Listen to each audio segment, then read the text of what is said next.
After testing positive for exogenous testosterone following his rematch with Bruno Serraz, Jaime Munguia was subsequently cleared of any wrongdoing by better drug testing. So now, the story is that he inadvertently ingested a legal substance that was contained in an over-the-counter supplement. Inadvertently legal over-the-counter supplement, so you know he's super duper clean. Innocent times 3. What's up, everybody? Like the video or dislike, comment, sub. I got some links in the description to other ways you could support the channel. My shadow banned, they tell me, channel that people routinely get unsubscribed from automatically somehow. It's what they say. Nobody, absolutely nobody anywhere on the internet will cover the sport of boxing like I do, like it should be covered, if truth is what you're into. I mean, look at all the slowpokes finally talking about Victor Conte and PED testing and all these various problems that I was talking about 10 years ago already. In fact, I talked so much about it, I got kind of sick of talking about it, but we're back to it at least a little bit here and there. It took 10 years for these guys to begin to scratch the surface of, say it with me now, weaponized drug testing. But they still won't use this phrase, probably because it would be a shout out to myself, Max Bear, or Thunderdome Boxing Talk. The people who open their eyes to what's going on behind the scenes. People whose ideas they now use because it's sometimes convenient and will completely ignore similar situations when, you know, a fighter that they support is in hot water or responsible for some of this BS. So instead of getting everybody used to this phrase, weaponized drug testing, explaining what that means, every single time they talk about weaponized drug testing, they're gonna end up using anywhere between 5 to 20 sentences to awkwardly explain weaponized drug testing. So Victor Conte already admitted that he knows how to pass these tests, while at the same time claiming that he's here to catch the cheaters, but because he's working with some of these other fighters, probably helping them to pass some of these tests, while at the same time looking to catch other people that are probably going to fight some of his fighters. You know, this is a problem because you got this imbalance there where shut the fuck up, man. Weaponized drug testing. But anyway, Jaime Munguia tested positive just to test not so positive. I can't remember how many times I've talked about false positives being used to sanction certain fighters, take away their wins, or to basically duck the fights that we want to see. Well, real boxing fans do. And I told you guys that because they don't actually test for any of these substances, let's say steroids, but the metabolites thereof, or other substances that steroids break down into in your body to get metabolized into, there is a probability that two different substances, one exogenous, one endogenous, natural and unnatural, if you will, legal or illegal, if you will, because two substances like that could share metabolites, well, you could get false positives, especially if the testing isn't all that great.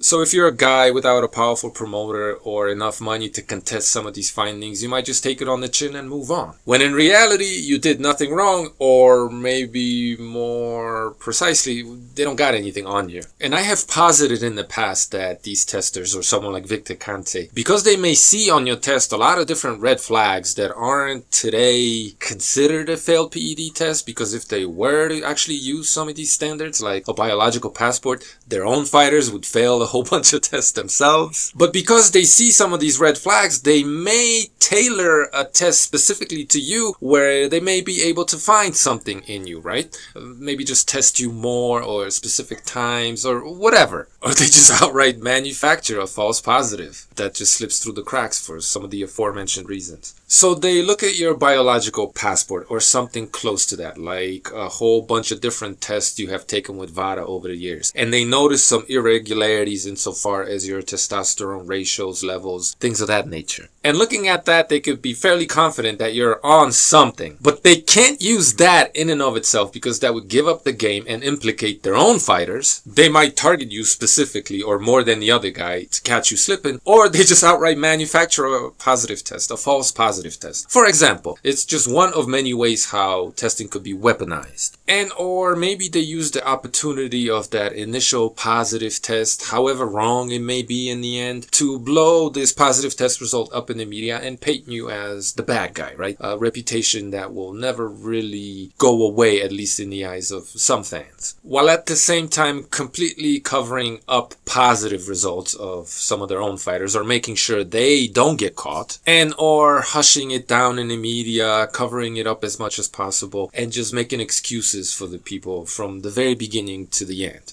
And then just letting them get off scot-free, basically. So weaponized drug testing isn't just targeting certain individuals while letting other individuals get a pass. It's also how you portray these various positive results in the media. And we see this all the time, right? Some guys are guilty off jump and they never catch a break. And other guys, women, end up being didn't do nothings. And the best and most popular example of this was Maypac, how Mayweather was treated versus how Pacquiao is to this day treated. So Mayweather, who violated WADA protocol, right? He cheated and had at least 2 very, very, very red flags on his publicized drug tests. The guy who's on camera admitting to having vampire facials done, which in and of themselves aren't illegal, but if done enough, or some of the same methods are used slightly differently, are on the banned list. The guy who consistently lied about Olympic-style drug testing, right? That's the clean guy that was trying to clean up the sport of boxing, and Pacquiao is to this day a cheater. That's weaponized drug testing. Not just because of what Mayweather did, how he structured the drug testing protocol to benefit him while taking away Pacquiao's pain meds, for example, but also in the way in which media portrayed both men and the whole situation surrounding drug testing. The media narrative was weaponized against Pacquiao. And this isn't me saying that Pacquiao was clean and Mayweather was the only one using PEDs. I don't care. In fact, I don't care about any boxers using PEDs. I support free PED use for everybody. Also because there is no credible scientific evidence that PEDs make this sport less safe somehow. It doesn't exist. And there are very simple, logical, easy to understand reasons how weaponized drug testing does make the sport more dangerous, right? Because if one guy is allowed to use and not the other guy, I mean, come on, you know the rest.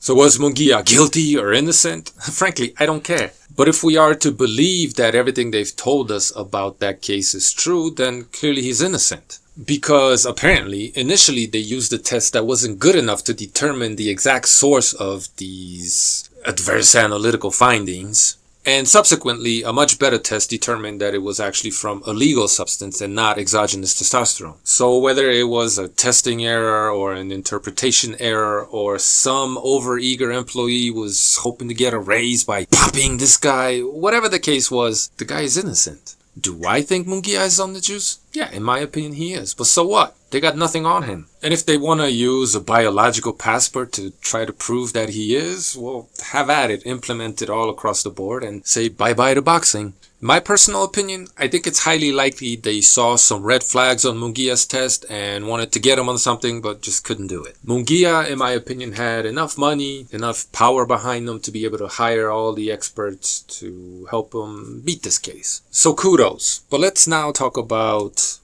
weaponized drug testing yet again. Recently, we had the highly publicized case of Ryan Garcia testing positive for Ostarine after beating the living dog shit out of Devin Haney, a guy whom Victor Conte describes as my guy. And despite the fact that Ryan Garcia was able to provide a supplement that contained some Ostarine that he had allegedly taken leading up to this fight, he was still deemed guilty and his win was overturned to a no contest. And both the WBC and the New York State Athletic Commission were on board with that because he said nigga a couple of times. Is that why? Or is it because he beat one up? And even though there's evidence that they had the positive test result before the fight, they still let it go on. Which, if true, shouldn't be a surprise because they allowed Danny Garcia to fight Eric Morales even though they had a positive test on the Mexican leading into that fight in New York. They let it go, in my opinion, because it was a big money fight and Danny had that shit sewn. Just as they thought, I think, that Haney did, seeing as he was a big favorite leading into that fight and Ryan was high, drunk, partying. Clearly, they didn't give a fuck about fighter safety, which is probably why right around that time the New York State Athletic Commission, or whatever her name was, resigned. Too much scandal, too much controversy. Speaking of which, speaking of positive drug tests before the fight, Alycia Baumgardner tested positive for 2 anabolic steroids leading into her fight against some chick, I don't know. And although they say they found that out after the fight, I wouldn't be so sure. And even if they did find out after the fight, they didn't have to. Seeing as the positive drug test was administered some 3 days before the fight, they could have very easily gotten the results back before fight night. But why would they do that? Getting a positive test results from one of the combatants before the fight didn't stop at least one fight that we know of in the past. Be that as it may, Alycia tests positive for 2 hardcore bodybuilding drugs that are often used in conjunction because of how well they work together. And if you look at Alycia, she looks exactly like the female bodybuilders in the bikini class who are known for using both of these very same drugs together. 2 drugs that have never been found in any supplements, which was coincidentally the same excuse that Alycia used to quote-unquote prove she was innocent. And all she did was say that she thinks it was supplement contamination, even though, again, these 2 PEDs have never been found in any supplements, and she didn't provide any supplement to back her case. She just said that she thinks it was so. And the New York State Athletic Commission just accepted her theory.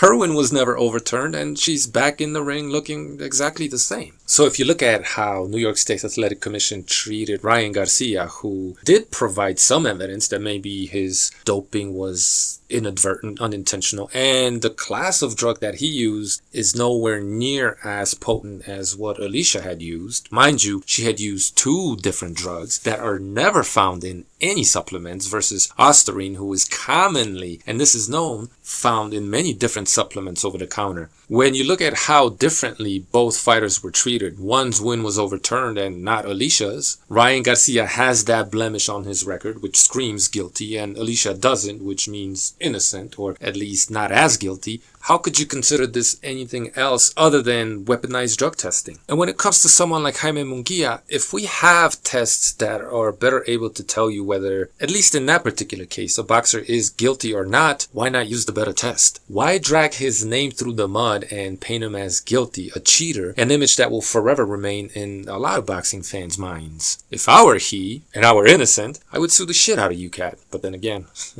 does he really want people rifling through his medical records? But these are just some in a plethora of examples that I had provided over the years of how boxing is a fucking joke, especially when it comes to drug testing. The boxing pundits, these so-called journalists, are a fucking joke. And the average boxing channel calling this or that guy a cheater because it makes them feel good is a fucking joke. Like Paulie Malignaggi deprecating Manny Pacquiao and his accomplishments because he believes Pacquiao used PEDs, while at the same time sucking the dicks of Roy Jones Jr. and Muhammad Ali, both of whom tested positive for PEDs in their careers. Who gives a shit what that fucking clown has to say? Who gives a shit what the rest of these clowns out there saying the same shit have to say? Except for other fucking clowns like them. Weaponized drug testing.